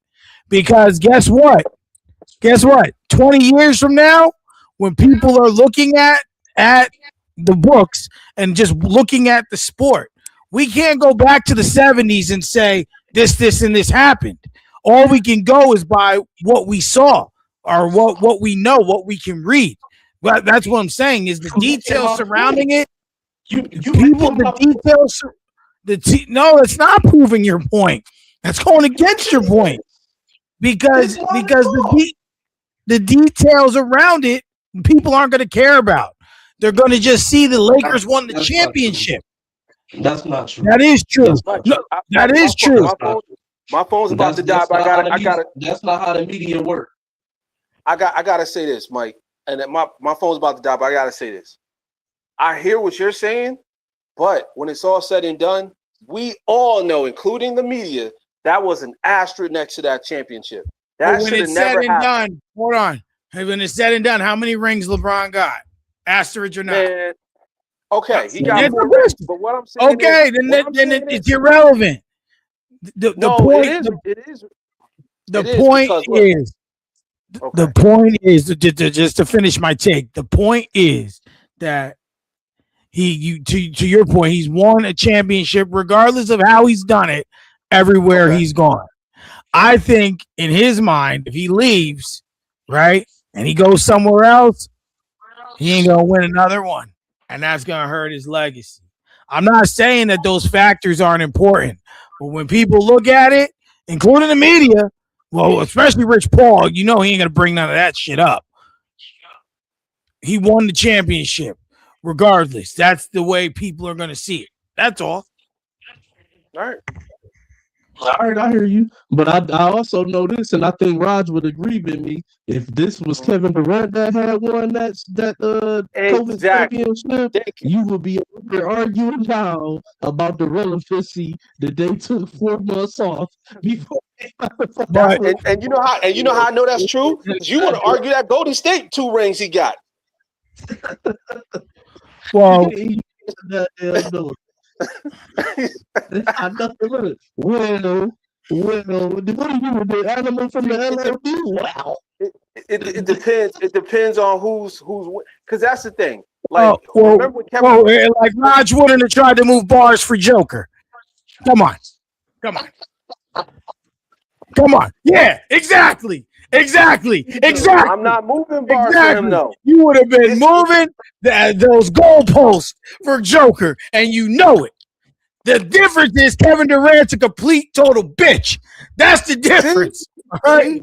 See? That's what I'm saying. You can't do that. If he would have won that championship, y'all would have been like, oh, you know, hey, he won in a bubble. Just like Raj sent me a video, right? Of like they asked this random white dude, oh, who would you pick to start a franchise with? Guys picking fucked up shit. Dude picks Joker over Wemby. Raj gonna send it to me and not send it in the group. Just because that's there. Yeah, I ain't gonna lie, Raj. Your Uncle Tommy for Joker is starting to become a bit much, man. I'm worried about you, brother. I ain't gonna see you sharing no black pride, no uplift black, or no truth revealing videos recently and shit for the black culture and stuff. I don't know, man. I'm all about the numbers. I don't care about none of that. I keep it sports. I talk about the numbers. I hear you. That's to hear you say that scares me. I'm gonna have to have your wife look into you, mate. I'm concerned. Tell her she needs to check on you. Make sure you ain't got some white lady to save the info. Oh no, hell no. But anyway,